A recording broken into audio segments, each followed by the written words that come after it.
जय श्री महाकाल आप सभी लोगों को। और कथामृत की तीसरी वीडियो में आप सभी का स्वागत है।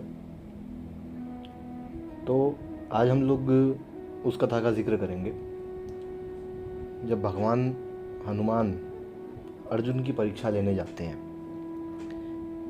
मैंने YouTube पे काफ़ी वीडियोस देखी जिसमें इस कथा का जिक्र है, जिसमें इस कथा के बारे में बताया गया है, लेकिन उसमें एक कमी मुझे लगी।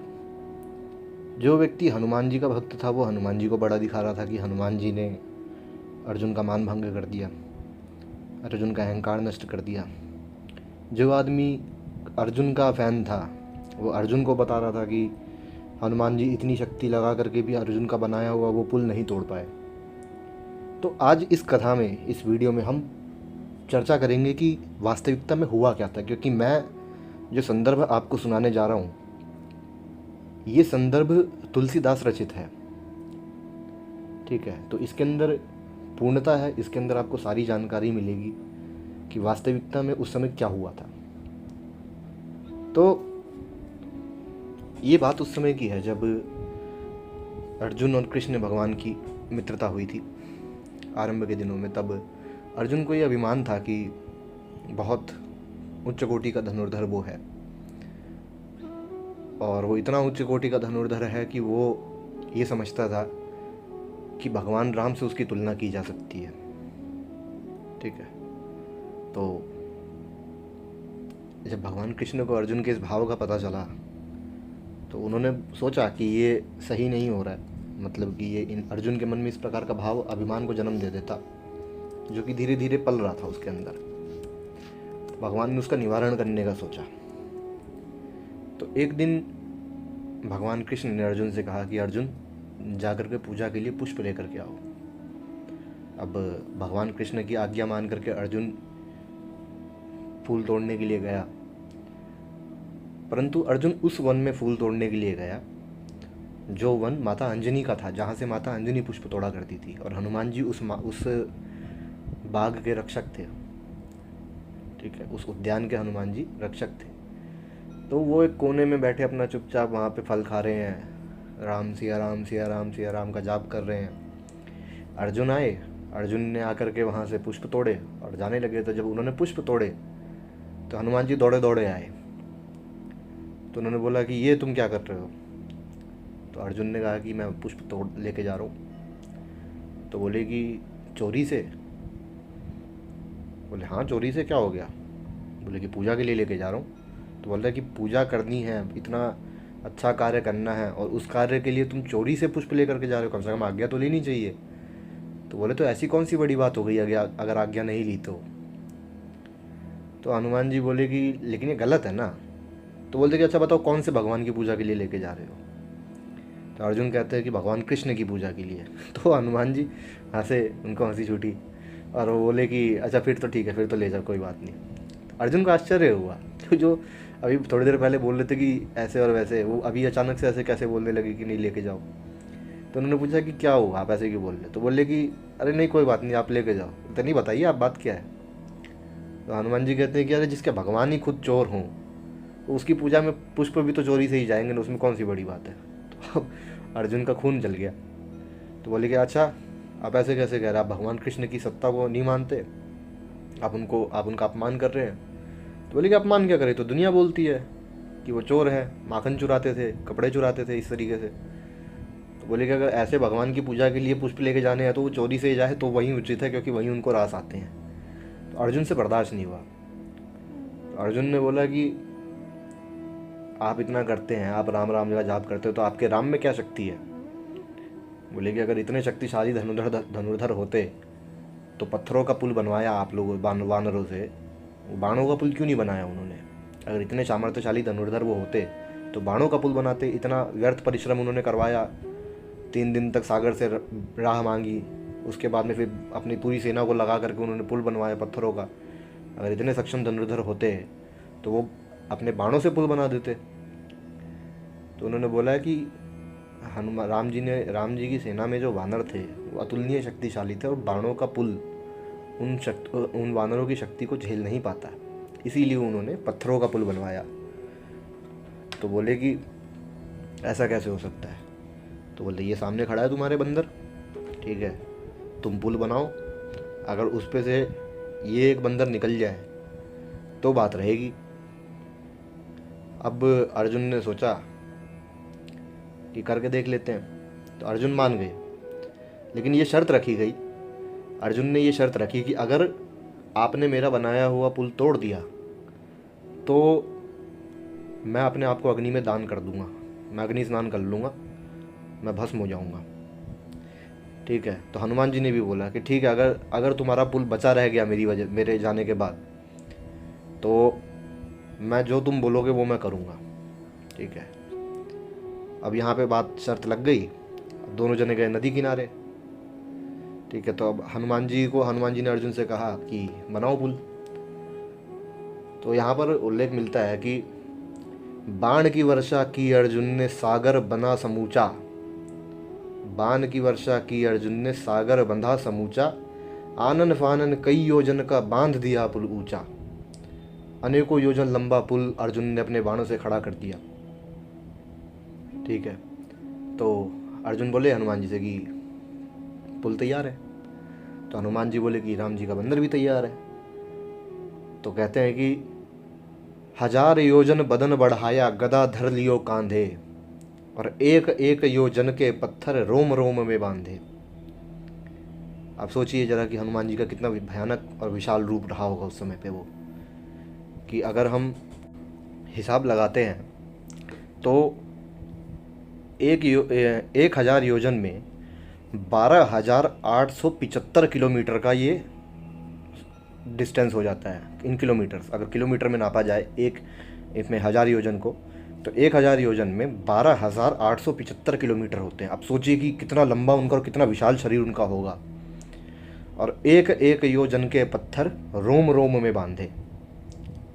तो सोच सकते हैं आप लोग कि एक तो हनुमान जी खुद इतने शक्तिशाली, ऊपर से ऐसा उनका विकराल रूप, और ऊपर से एक एक योजन के पत्थर उनके एक एक रोम में बंधे हुए थे। वानरों के जो बाल होते हैं ना शरीर पर, बहुत ज़्यादा होते हैं, इंसानों से तो बहुत ज़्यादा होते हैं। ठीक है, तो 1000 योजन बदन बढ़ाया, गदा धर लियो कांधे, और एक एक योजन के पत्थर रोम रोम में बांधे। तो अब यहाँ पर एक छोटा सा विवरण और मिलता है। जो अर्जुन ने जब भगवान हनुमान का ये रूप देखा, उसके हाथ पैर ठंडे पड़ गए। उत्तर दिशा में तूफान सो उठो, एक भानु है भुलाया, ऐसी अनोखी अधियारी सो, हाय रे नीच बिन कारण बुलाई मीख, और बैर बांधो आज बजरंग ब्रह्मचारी सो। ये अर्जुन अपने मन में विचार कर रहे हैं। कांपत शरीर नैनन से झरत नीर, विनती विनीत करे वीर बनवारी सो, कि ब्रिज पे संकट देख आप एक गिरधारी बने, अब की बचाओ या अनेक गिरधारी सो। ये प्रार्थना कृष्ण भगवान से अर्जुन कर रहे हैं। तो उसके बाद में जब हनुमान जी ने उस पुल के ऊपर अपना पैर रखा, तो चले उसगा पाताल तुरंत, तो मिनट के अंदर वो पुल जो था वो ओझल हो गया, आंखों से डूब गया समुद्र के अंदर। तो अब अर्जुन ने बोला कि बात कट गई, अब तो अग्नि समाधि लेनी पड़ेगी। तो उन्होंने चिता जलाई। तो अब हनुमान जी को हो गया दिक्कत। हनुमान जी ने भगवान कृष्ण से प्रार्थना करी कि प्रभु मैं तो इनसे विरोध कर रहा था, ये तो सत्य में अपनी जान देने के पे आ गए, अब आप ही रक्षा करो। तो भगवान कृष्ण वहाँ पर एक वृद्ध ब्राह्मण का रूप धारण करके आए। तो आकर के वो पूछते अर्जुन से कि अरे कैसे महाराज, भोजन की तैयारी हो रही है क्या? बोले अगर भोजन की तैयारी हो रही हो तो हम भी आए। तो अर्जुन कहते हैं कि अरे भोजन की तैयारी नहीं हो रही, यहाँ तो भोजन बनाने वाला ही भोजन बनने जा रहा है, मैं अपने आप को जल भस्म करने जा रहा हूँ। तो बोलते कि क्यों, कारण क्या है? तो बोले कि महाराज आप एक बात बताओ, ब्राह्मण हो, हम क्षत्रिय हैं, क्षत्रिय को अपने वचन पे प्राण दे देने चाहिए कि नहीं दे देने चाहिए? तो बोले बिल्कुल दे देने चाहिए। भगवान कृष्ण ने कहा कि बिल्कुल दे देने चाहिए। तो हनुमान जी मन में सोचते कि ये और जल्दी मरवाएंगे इसको। बोले कि हमने इनको बचाने के लिए बुलाया, ये और जल्दी इसके मौत का इंतजाम कर रहे हैं। तो भगवान कृष्ण कहते कि लेकिन ये बताओ कि शर्त किसने लगाई? बोले हम दोनों ने। बोले देखने वाला कोई तीसरा था? बोलते नहीं। तो इसका फैसला कैसे होगा फिर? बोले कि जब तक तीसरा कोई फैसला करने वाला नहीं होगा तब तक कैसे काम चलेगा? तो बोले कि एक काम करो, दोबारा पुल बनाओ और दोबारा ये उस पर से जाएं और उसके बाद जो होगा वो निर्णय माना जाएगा फिर। तो बोले ठीक है। अब वापस से अर्जुन ने पुल बनाया, हनुमान जी ने फिर अपना वो विकट रूप धारण किया, और जब हनुमान जी का वो विकट रूप भगवान श्री कृष्ण ने देखा तो एक क्षण के लिए वो भी सशंकित हो गए कि सही में ये पुल टूट ना जाए। तो उस पुल की रक्षा करने के लिए भगवान कृष्ण ने, ब्राह्मण के रूप में तो वहीं खड़े रहे वो, परंतु कूर्म रूप धारण करके वो उस पुल को नीचे से आधार देने चले गए।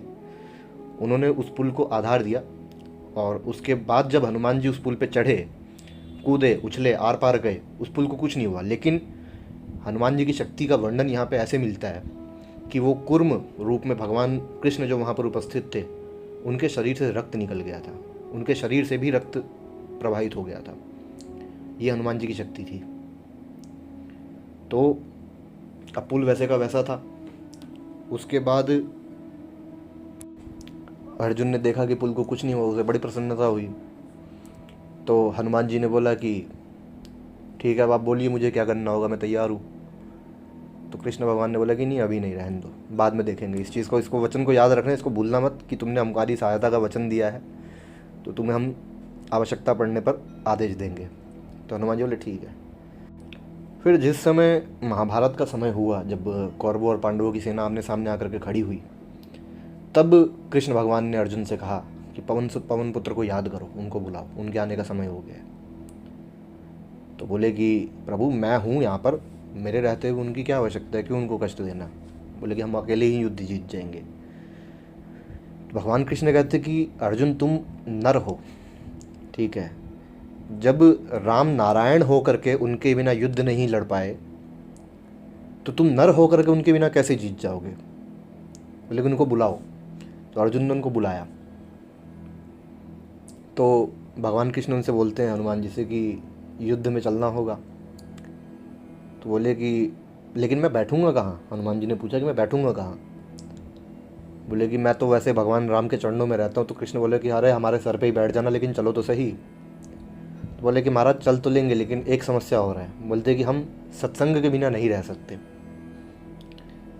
बोले कि यार यहाँ पे युद्ध की बात हो रही है, यहाँ पे आमने सामने सेनाएं खड़ी और तुमको सत्संग की बात कर रहे हो, ऐसे कैसे होगा। बोलते कि महाराज वो तो आप जानो, हमारे भगवान राम जो थे वो तो हमें युद्ध के बीच में भी सत्संग सुना देते थे, धर्मरथ का वर्णन कर देते थे, हमें कथा सुना देते थे, सत्संग करते थे वो।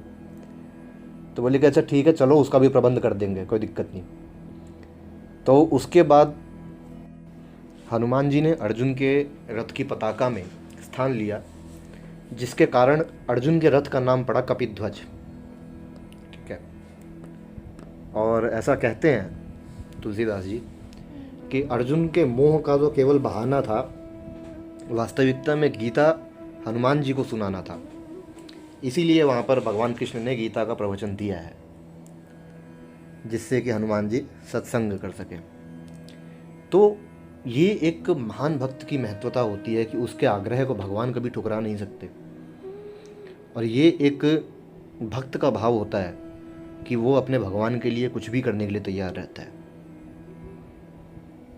तो आज की इस कथा में यही था। आप लोगों को क्या शिक्षा मिली इससे मुझे बताइएगा। तब तक के लिए आप लोगों से मैं विदा चाहूँगा। मिलेंगे अगली कथा में। तब तक के लिए जय श्री महाकाल सभी को।